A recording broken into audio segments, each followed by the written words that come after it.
안녕하세요. 다솜입니다. 오늘 소개드릴 책은 양창순 지음의 담백하게 산다는 것입니다.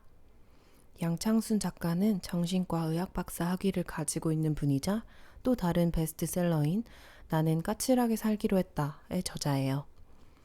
우리는 하루하루를 살아내느라 내 마음이 정말 원하는 것들을 잊기 쉬운 것 같아요. 회사 생활, 금전적인 걱정, 인간관계들에 치이다 보면 하루하루를 긍정적이고 담백하게 살아가기보다는 힘겹게 살아내고 있는 경우가 더 많죠. 이 책은 그런 우리들에게 잔잔한 마음의 위로를 주고 어떤 마음가짐으로 내 마음을 챙기며 인생을 만들어 나갈 것인가에 대해서 한 번 더 고민하게 해주는 책인 것 같아요. 제가 읽으면서 여러분과 나누고 싶었던 부분들을 발췌해서 소개드릴게요. 욕심으로 마음을 괴롭히는 것도 자해다. 우리는 흔히 나는 내 편이라고 생각한다. 그러나 조금만 생각해보면 안다. 내가 나를 들볶고 못살게 굴 때가 얼마나 많은지.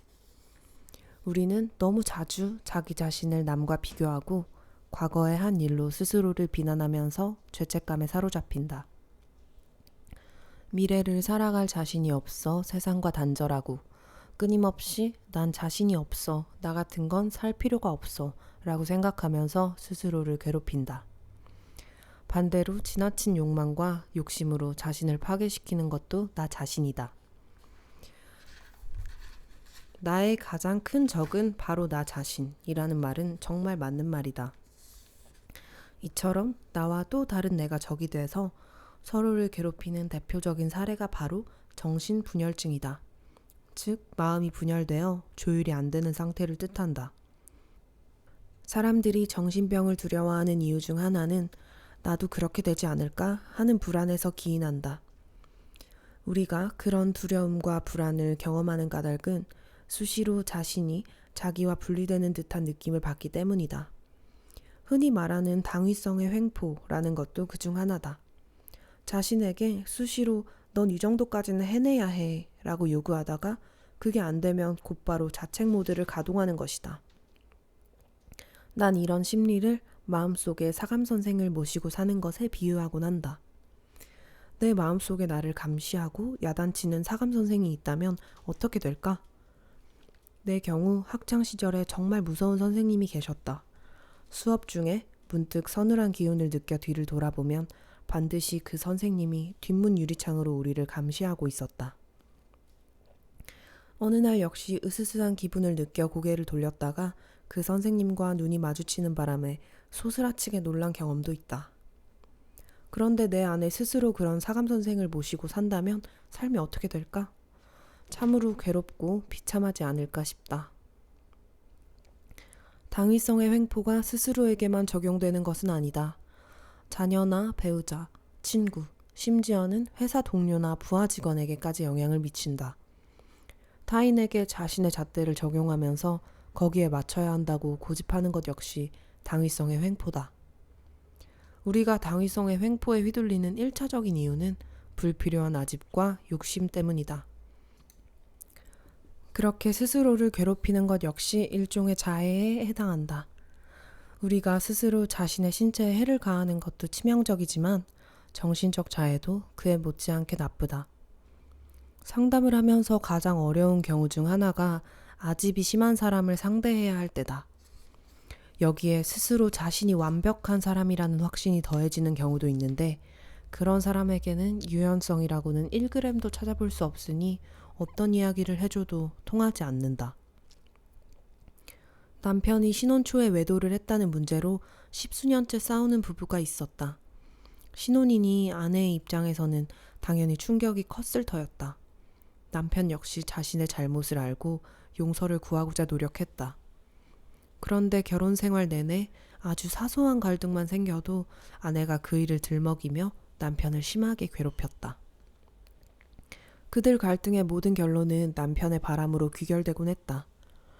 그녀는 상담 중에도 자신이 얼마나 불행한 사람인지 강조했다. 물론 아내의 심정이 충분히 이해가 갔다. 다만 거기서 벗어나지 않는 한 그들의 결혼 생활은 영원히 불행할 수밖에 없었다. 그녀의 선택은 두 가지였다. 그 일을 도저히 잊지 못하겠다면 남편과 헤어지거나 아니면 과거 한 번의 실수로 여기고 남편을 용서하거나. 하지만 그녀는 둘 다 할 수 없다고 주장했다. 남편은 나라면 절대 하지 않을 실수를 했습니다. 그런데 왜 그 일로 내가 불행해야 하나요? 남편은 평생 잘못을 빌면서 벌을 받아야 합니다.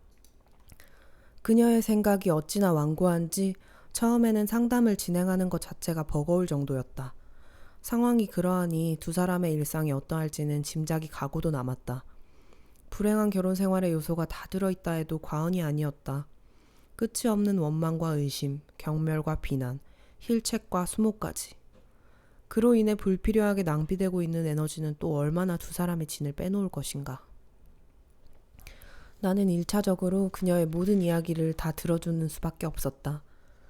그렇게 얼마의 시간이 흘렀을까? 이윽고 그녀는 사실 자기도 그런 식으로 살아가야 하는 자신이 미울 때가 많다고 털어놓았다. 그쯤에서 나는 그녀에게 우리가 누군가의 잘못을 용서하고 서로의 관계에 변화를 가져오고자 하는 이유는 결코 상대방을 위한 것이 아님을 조심스레 이야기해 주었다. 그녀의 경우 남편이 평생 벌을 받아야 한다는 생각이 확고했다. 원망과 비난을 거두어 그를 마음 편하게 만들어줄 생각이 조금도 없다는 것이었다. 나는 그녀에게 남편에 대한 이해와 용서는 결코 그를 위한 일이 아님을 말해주었다. 이는 오직 자신의 귀중한 시간과 잠재력을 낭비하지 않고 제대로 쓰기 위한 것이라고. 그제야 그녀는 처음으로 남편을 위해서가 아니라 저를 위해서라고요? 라며 반응을 보였다. 이어서 자신은 한 번도 그런 식으로 생각해보지 못했다. 다른 건 몰라도 내 시간과 잠재력을 낭비하는 것만은 분명하다. 나도 바로 그것 때문에 더 화가 나고 못 견뎠던 것 같다는 요지의 말을 했다. 나는 조금 더 나아가 우리의 아집에서 비롯되는 행동이 결국 스스로를 망가뜨리는 자해에 해당할 수 있다는 말을 해주었다. 그녀는 자해라는 말에 화들짝 놀란 기색을 보였다. 역시 그런 식으로는 생각해보지 못했다면서 그동안 자신의 태도를 돌아보겠노라고 약속했다. 그녀 역시 스스로 자신의 편에 서지 못했던 것이었다. 다행히 그 점을 조금씩 깨닫기 시작하자 힘든 생활에서 어느 정도 벗어날 수 있었다. 그녀와 상담을 하며 문득 과연 나는 나 자신과 어떻게 지내고 있을까 생각해보지 않을 수 없었다. 50년을 살면 49년이 후회다 라는 말이 떠오르면서 나 역시 내 편이 아니었던 적이 많았음을 인정하지 않을 수 없었다.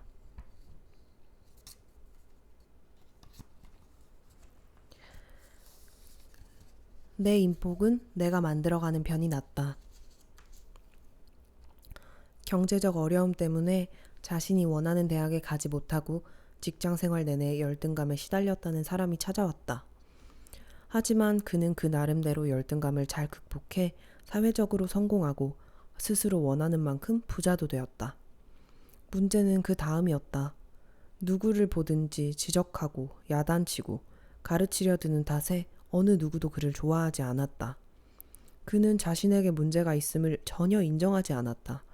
오히려 왜 자기 주위에는 이렇게 못난 사람들이 많은지, 난 왜 이렇게 인복이 없는지에 대해서만 한탄했다. 상담을 하면서 가장 많이 듣는 이야기 중 하나가 인복이 없다라는 말이다. 그들은 한결같이 인복이 없어 불행하고 슬프다고 주장한다. 그런 말을 들을 때마다 나는 인복이란 대체 무엇인가 생각해보게 된다. 흔히 인복이 있다는 말은 자신을 아낌없이 사랑해주고 물질적으로도 풍요롭게 해주는 배우자나 부모 혹은 친구를 만났음을 의미한다. 또 사회에서 만나는 사람마다 자신에게 잘해주고 원하는 대로 이끌어주는 경우에도 인복이 있다고들 한다. 그런데 과연 우리가 살면서 그런 사람을 만날 확률이 얼마나 될까? 적어도 매우 낮은 것만은 확실하다. 그토록 많은 사람이 인복이 없다고 한탄하는 것만 봐도 그렇다. 그러므로 하루빨리 그런 사실을 자각하는 것이야말로 담백하고 편안한 인간관계를 해가는 방법 중 하나가 아닐까 싶다. 인복이라는 높은 기대치를 버리고 없던 인간관계에서든 크고 작은 상처와 갈등이 늘 함께하기 마련이라는 사실을 받아들이는 것이다. 자연의 바람은 늘 사방을 오가며 불지만 우리는 그것을 잘 인식하지 못한다. 인생살이에도 바람 불지 않는 날은 거의 없다. 우리는 늘 인생의 바람 앞에 좌절하고 상처받는다. 그런데 많은 사람들이 그것이 삶이고 인생이라는 사실을 받아들이지 못한다. 내 인생만큼은 직선으로만 곧게 뻗어나가기를 바라는 마음이 너무 커서다. 인복이 없다는 한탄도 그래서 나오는 것이다. 그렇다면 반대로 내가 직접 인복을 만들어 가겠다고 생각해 보는 건 어떨까? 거창한 전략은 필요 없다. 단지 누구의 인생에나 그러하듯 내 인생에도 바람은 분다는 것. 특히 상처와 갈등 없는 인간관계는 없다는 사실을 받아들이고자 노력하면 그것으로 충분하다. 그런 노력이 이어지다 보면 어느 순간 스트레스가 줄어들면서 인생을 바라보는 시각도 담백하고 편안해진다. 같은 사안을 두고도 마음이 편할 때와 스트레스로 가득할 때 엄청난 시각 차이가 발생한다. 작은 예로 내 마음에 여유가 있을 때 누가 새치기를 해도 그래, 급한 일이 있나 보다 고 생각할 수 있다. 반대로 스트레스 때문에 속이 뒤집히기 일보 직전인데 누가 새치기를 했다고 하면 어떨까? 나도 모르게 욱하고 치미는 화를 누를 길이 없을 것이다. 그러므로 마음의 여유를 갖는 건 삶의 어느 순간에서든 정말로 중요하다. 인간관계도 담백해지므로 누구에게나 자연스럽고 편안하게 다가갈 수 있다. 우린 너나 할 것 없이 담백하고 편안한 사람에게 호감을 느낀다. 그리고 호감을 느끼는 상대에게 잘해주고 싶은 마음이 생기는 게 인지상정이다. 결과적으로 내 주위에 그런 사람이 많을수록 인복 있는 사람이 될 수 있다. 내 인복은 내가 만들어갈 수 있다는 뜻이다. 흔히 저 인간 진짜 비호감이야 라는 평을 듣는 사람들을 보면 일정한 공통점이 있다. 솔직함을 표방하면서 상대방에게 지나치게 직설적으로 이야기하는 경우가 그렇다. 예를 들어, 넌 키가 작잖아. 그런데 그 옷이 어울린다고 생각해? 라고 말하는 상대에게 호감을 갖기란 어렵다. 뭐든지 비난하는 어투로 말하거나 작은 일에도 사사건건 지적하고 따지는 사람들도 있다. 내 경우 대학 시절에 의학 용어 발음이 조금이라도 틀리면 그 자리에서 곧바로 지적하고 고쳐주어야 직성이 풀리는 동기가 있었다. 설령 좋은 의도를 갖고 있다고 해도 그런 사람과 지속적으로 상대하기란 여간 피곤한 일이 아니다. 이런 부류의 사람을 만나면 그러면 넌 뭐가 다른데? 너도 키 작잖아 라거나 그렇게 남 지적하면 똑똑해 보이는 줄 알지 라고 반발심을 느끼는 게 당연하다. 그래서 이참에 한판 붙어 마라 하고 고민하기도 한다. 그래봤자 갈등만 더 커질 게 뻔하므로 그냥 참고 말긴 하지만 화가 나는 건 어쩔 수 없다. 그렇게 직설적이고 오만한 사람들을 만나면 그냥 지나치고 무시하는 게 가장 좋은 대응 방법이다.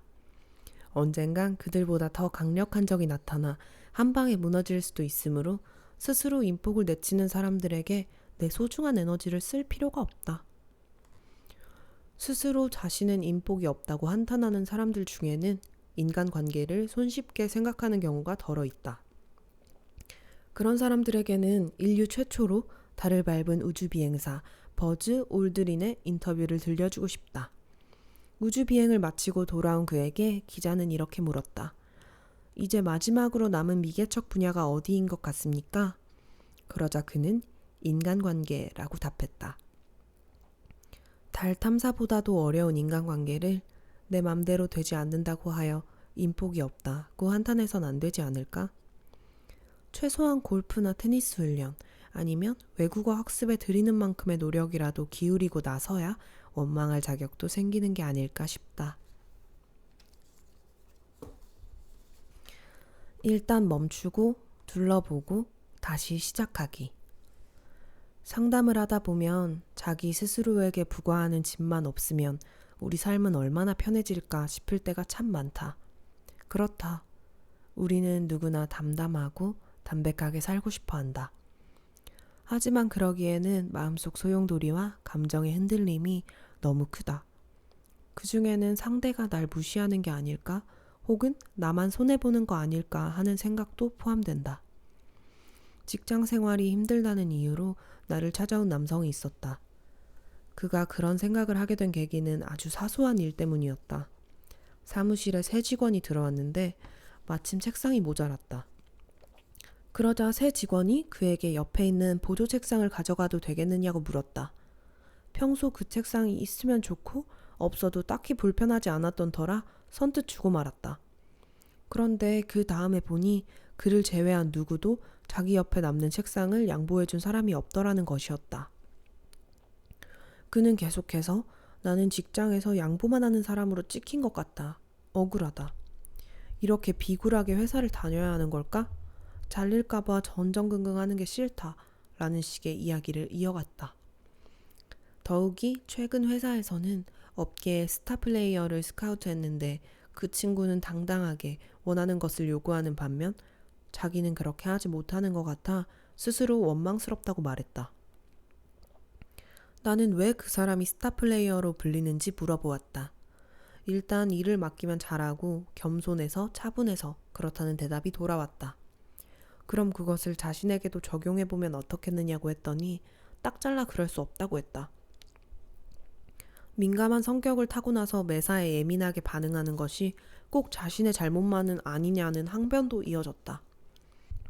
우리는 몸이 약해지면 기운을 보충하기 위해 운동도 하고 영양가 있는 음식도 먹고 적절하게 휴식도 취한다. 그런데 마음에 대해서는 태어난 기질 그대로 살아가는 것을 당연하게 여긴다. 나는 그대로이면서 남들이 나에게 맞춰주기만을 기대하는 것이다. 하지만 그런 일은 결단코 일어나지 않는다. 그 정도는 머리로 안다. 하지만 마음이 내 뜻대로 안 되는 걸 어쩌겠느냐 라고 말하는 사람들도 있다. 이런 사람들을 보며 결국 우리의 삶은 머리로 아는 것을 마음으로, 실천으로 옮기는 노력을 하느냐 마느냐로 갈린다고 해도 과언이 아님을 깨닫는다. 따라서 스트레스가 가득하고 화나고 억울하고 원망스러운 기분이 들 때 자신의 마음을 효과적으로 다스릴 수 있는 방법 한 가지쯤은 지니고 있을 필요가 있다. 가능한 일종의 매뉴얼처럼 만들어 놓고 연습하는 자세도 필요하다. 우리는 마음이라고 하면 일단 겁부터 먹고 본다. 아마도 마음이 어떻게 생겼는지 도무지 알 길이 없기 때문이리라. 그래서 나는 마음을 뇌로 바꾸어 생각하길 권한다. 그러면 구체적인 이미지가 떠오르면서 무엇을 어떻게 해야 할지 감이 좀 잡힌다. 뇌를 평안하게 하려면 과부하를 막아야 한다. 뇌에 불필요한 일들을 덜 시켜야 한다는 뜻이다. 그러려면 매사에 덜 신경 쓰고 덜 불안해하고 덜 분노하고 덜 긴장할 필요가 있다. 다른 말로 하면 마음의 여유를 갖고 담백함을 실천해야 하는 것이다. 양념이 과한 음식은 먹을 때는 좋지만 그 이유가 불편하다. 우리 몸이 과한 음식을 대사시키려고 많은 일을 하기 때문이다. 마음도 마찬가지다. 그리고 살아보니 정말로 죽고 사는 일이 아닌 다음에야 그렇게 불안해야 할 일도 분노해야 할 일도 긴장할 일도 없다는 걸 새삼 느낀다. 그러니 약간의 무시를 당했다고 해서 때로는 조금 손해를 본 것 같다고 해서 너무 마음 쓸 필요가 없는 것이다. 오히려 이런 과정을 통해 내 마음이 더 단단해지고 인간에 대해서도 깊게 이해하게 되었다고 생각하는 편이 정신건강에 훨씬 도움이 된다. 그런 과정이 없으면 인간에 대해 너무 순진한 시각을 갖게 될 수도 있다. 지나치게 피해의식을 갖고 매사를 바라볼 필요도 없지만 또 너무 지나치게 순진하게 매사를 바라보는 것도 위험하다. 그 대신 사람들은 적절하게 착하고 적절하게 자기중심적이라고 생각하면 마음이 편하다. 더욱이 그런 사실은 사람으로 인한 경험으로만 체득할 수 있다. 그런 경험의 순간이 모여 내 인생이 되는 것이다. 점이 모여서 선이 되듯이. 그러므로 불필요한 생각과 감정으로 내 시야를 가릴 필요가 없다. 어려울 때 기본으로 돌아가란 말이 있듯이 단순하게 생각하고 그것을 실천할 수 있으면 된다. 그런 의미에서 내가 생각하는 마음 다스리기 매뉴얼의 단계는 아주 간단하다. 일단 멈추고 둘러보고 다시 시작하는 것이다. 일단 멈추기. 마음이 혼란스러울 때 뭔가를 더 하려고 하면 더 큰 문제가 생긴다. 그러니 일단 휴지기를 갖는다고 생각하고 멈추는 것이 필요하다. 갑작스러운 멈춤이 아니라 조금 여유를 갖고 한 걸음 물러서는 자세를 말한다. 둘러보기. 휴지기를 갖고 나면 이번에는 지금의 내가 서 있는 곳을 둘러봐야 한다. 우린 여행을 가서 길을 잃으면 일단 멈춰서서 지도를 펼쳐보고 자기가 현재 어디쯤 있는지를 둘러본다. 이처럼 마음이 혼란스러울 때에도 지금 이 자리에 멈춰서서 자신의 내면을 살펴보는 과정이 필요하다. 다시 시작하기. 다시 시작한다는 것은 목표를 재설정한다는 것을 의미한다. 목표가 불분명하면 아무리 굳건한 의지도 소용이 없다. 그리고 사람은 뭐가 됐든 한 번 정해진 것을 쉽게 바꾸지 못하는 존재다. 잘못된 길로 가고 있다는 걸 알면서도 계속해서 그 길을 가는 어리석음은 멜로드라마의 단골 소재이기도 하다. 그러므로 목표를 재설정하고 다시 시작한다는 것은 인생에서 아주 중요한 문제라고 할 수 있다. 우리에게 있는 건 지금 그리고 여기뿐. 삶이 그대를 속일지라도 결코 노여워하거나 슬퍼하지 말라. 어린 시절 미장원이나 사진관에 가면 이런 글귀가 적힌 액자가 참 많았다. 대개는 숲속 나무들을 그린 커다란 풍경화 한쪽에 적혀있곤 했다. 자주 마주하다 보니 눈에 익긴 했지만 어린아이가 그 심오한 뜻을 알 길은 없었다. 다만 나는 그 글을 보며 어딘가 막연하게 어른들의 세계란 참 쓸쓸한 것이로군 이라고 생각했던 것 같다. 그 문장을 읽을 때마다 이상하게 마음속에 아픈 비슷한 것이 느껴지곤 했다. 중학교에 다니면서 비로소 이 글을 쓴 알렉산드르 푸시킨에 대해 배웠다. 하지만 이미 사춘기에 접어든 소녀에게는 그런 시 자체가 유치하게 느껴질 뿐이었다. 그 후로 세상은 변했고 그런 풍경화들 역시 어디에서도 찾아볼 수 없게 되었다. 그리고 인생의 후반기에 접어든 지금 비로소 나는 그 문장이 주는 울림에 깊이 공감을 느끼고 있다. 그 느낌이 얼마나 절실한지 스스로 당혹스러울 정도다. 결국 삶은 일정 부분 기만이며 그것에 속는다는 것을 알면서도 어떻게든 살아내지 않으면 안 된다는 자각이 이제야 마음에 사무치는 나이가 된 것이다. 그리고 얼마 전 스웨덴의 소설가이자 연극 연출가인 헤닝 만켈의 자서전을 읽으며 다시 한번 푸시킨의 시구를 떠올렸다. 1948년 스웨덴의 스톡홀름에서 태어난 만켈은 1살 때 어머니가 가족을 떠난 후 판사인 아버지의 부임지를 따라 여러 곳에서 어린 시절을 보냈다. 16세에 학교를 자퇴한 그는 화물선에서 노무자로 일하거나 파리로 가서 보헤미안처럼 살며 세상을 경험하기도 했다. 그 후 스톡홀름으로 돌아온 그는 극장의 무대 담당 스태프로 일하며 희곡을 쓰기 시작했다.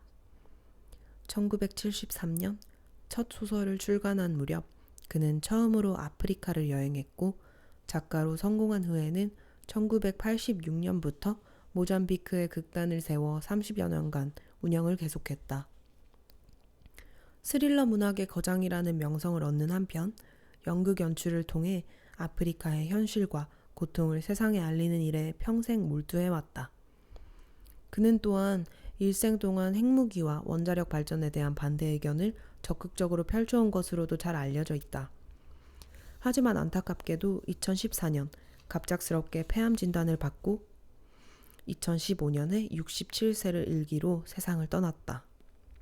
그는 처음 자신이 암에 걸렸다는 사실을 알았을 때 어릴 적에 읽었던 사람을 가차없이 집어삼키는 모래늪에 관한 이야기와 그로 인해 느꼈던 공포를 다시금 떠올렸다. 나는 그 모래늪에 빨려 들어가지 않으려고 반항했다. 내 모든 저항력을 무너뜨리는 공포가 날 완전히 마비시키지 않도록 스스로를 다잡는데 열흘이나 걸렸다.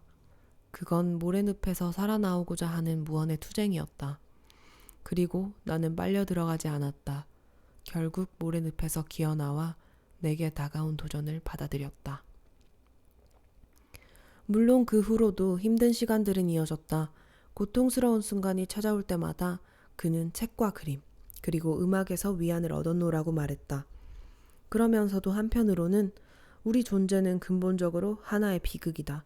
우리는 평생 동안에 걸쳐 지식과 경험을 키우려고 노력하지만 마지막에는 결국 모든 것이 무가 되어버리고 만다. 라고 털어놓았다. 인생의 구비를 돌고 돌아 삶과 죽음에 대한 인식을 해본 사람이라면 그의 말에 담긴 통렬함을 이해할 것이다. 내 경우 만켈의 그 말은 삶이 그대를 속일지라도 결코 노여워하거나 슬퍼하지 말라는 푸시킨의 시구와 동의어처럼 느껴졌다. 그리고 비로소 그 모든 무와 기만을 받아들일 수 있을 것 같은 마음이 되었다. 그러나 한편으로 우리는 앞서도 언급했듯이 살아있는 한 이 삶을 살아내지 않으면 안 된다. 만켈은 그 방법에 대해 우리에게 있는 것은 지금 그리고 여기뿐이라고 말했다. 지금 그리고 여기를 살아내는 것에 바로 우리 삶의 유일무이함, 우리 삶의 경이로움이 있다는 것이다. 나는 그의 이 말에도 깊이 동의한다. 결국 그 또한 최선을 다해 오늘을 살아내는 것만이 우리가 할 수 있는 유일한 일임을 상기시키고 있기 때문이다. 그런데도 우리는 너무 자주 과거의 발목을 잡히거나 미래에 대한 불안에 흔들리면서 가장 중요한 현재를 낭비하곤 한다. 무라는 한자에 대해 누군가 아주 현명한 분석을 내놓은 글을 본 적이 있다. 우리는 흔히 없을 무라고 해석하지만 자신은 보이지 않을 무라고 해석한다는 것이다. 무라는 한자는 표의 문자답게 나무 묶음을 불로 태우는 모양이다. 나무가 불에 타면 연기로 화한다. 그러니 나무는 없어지고 연기는 하늘로 올라가는데 단지 인간이 이를 보지 못할 뿐이라는 것이다. 우리가 현재 이 시점을 살지 못하고 늘 과거에, 미래에 마음을 빼앗기고 사는 것은 무라는 한자처럼 현재 이 시점에 내게 주어진 것을 못 보고 살기 때문이다. 그러므로 담백함은 또 다른 의미에서 보이지 않는 현재 이 시점에 내가 갖고 있는 것을 보는 능력이라고 말하고 싶다. 나는 현재에 집중하는 것을 아이스크림 먹기에 비유하곤 한다. 아이스크림을 먹을 때에는 그것에만 집중해야 한다. 어떻게 먹을까 망설이거나 다른 사람의 것과 비교하거나 지난번에 먹은 게 더 맛있었는데 하며 후회하는 동안 아이스크림은 녹아내리기 때문이다. 물론 아이스크림이 녹는 것쯤이야 큰일이라고 할 수 없다. 하지만 그렇게 녹아 없어지는 것이 나의 소중한 잠재력과 에너지라면 그보다 더 큰 인생의 손실도 없을 것이다. 결국 그런 손실을 막으려면 우리에게 있는 것은 지금 그리고 여기뿐 이라는 자각으로 현재에 집중하지 않으면 안 된다. 그렇게 할 때 비로소 우리는 삶에서 의미를 찾을 수 있다. 그러면 보이지 않는 무에서 존재하는 이유를 만들어낼 수 있지 않을까 싶다.